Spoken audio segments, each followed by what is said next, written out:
श्रावण महिना, मार्गशीर्ष महिना, गुरुशरण मास असे एक मुद्दाम निवडले गेलेले महिने. आणि ह्या महिन्यांमध्ये स्पंदनं खूप वेगळ्या प्रकारची असतात. ही स्पंदनं त्या एकाने, त्या स्वयंभगवाने, त्या त्रिविक्रमाने आपल्या सर्व श्रद्धावानांसाठी खास तयार करून तो सोडत राहतो. त्या महिन्याला अनुरूप अशी एरवी पण पाठवतच असतो भरपूर, पण ह्या खास महिन्यामध्ये तो अतिशय मुक्त हस्ताने देत राहतो. मग ह्या महिन्यांचा लाभ आपण उठवायचा असतो. साई शरीरामध्ये आणखी एक ओळ आहे, स्वार्थाशी भोळा दुर्लभ.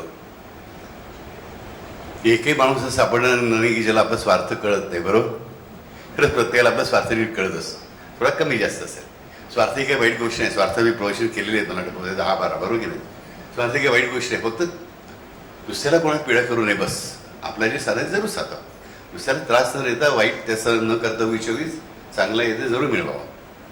पण स्वार्थाशी भोळा दुर्लभ हे जर खरं आहे, आहार निद्रा भयमयतून सर्व जगताशी समसमान, हे सगळ्यांना समान आहे. ते आपण समजलं पाहिजे की मी भित्र आहे ही प्रत्येकाच्या मनामध्ये एक विचार असतो, प्रत्येक मनामध्ये एक भीती असतेच. मग तो इतरांच्याकडे बघून काय म्हणतो, अरे तो ह्या गोष्टी घाबरत नाही, मीच भित्र आहे. लक्षात ठेवा, भय हे सर्वांना समानपणे आहे.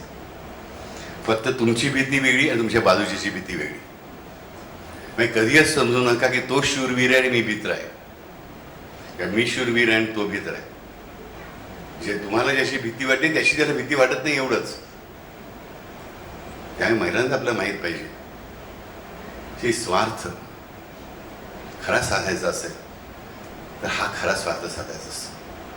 श्रद्धावानांसाठी ह्या ज्या मुबलक संधी दिलेल्या आहे, श्रावण महिना, मार्गशीर्ष महिना, इंडियाणी व्रत, व्रताधिराज, मुक्त, गुरुशरण मास, ह्याच्यामधून आपण मॅक्सिमम आपल्यासाठी कोणा शब्दात पुण्य, कोणा शब्दात स्पंदनं, कोणा शब्दामध्ये पवित्र शक्ती, कोणाच्यामध्ये पवित्र शक्तीची बाउंटी म्हणजे देणगी, कृपा, अनुग्रह, हे सगळं मिळवण्यासाठी मार्ग आपल्यासाठी उपलब्ध केले असतात. कोणी? त्या एकाने, त्रिविक्रमाने, स्वयंभगवाने. ओके? तर ह्या श्रावण महिन्यापासून जे पुरुष टाळाटाळ करत विपत्ती, माझं मराठी चांगलं नाही थोडंसं, मला विसरलं, मराठी बोलत नाही बरेच दिवस, हिंदीत आणि इंग्लिशमध्ये बोलत आहे, प्रॉब्लेम झाला. काय असतं विपत्ती? काय विपत्ती नाशक आपत्ती. मग काय? प्रपत्ती. आपत्ती आणि विपत्ती यांचा नाश करते ती प्रपत्ती, श्री महादुर्गेश्वर प्रपत्ती. ही पुरुषांनी मनापासून करायला सुरुवात करा.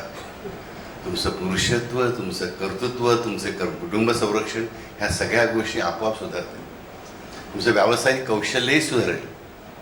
एक कुटुंब प्रमुख म्हणून, एक घरातला कर्ता पुरुष म्हणून तुमची अशा भूमिका सुद्धा अधिक तेजस्वी होईल.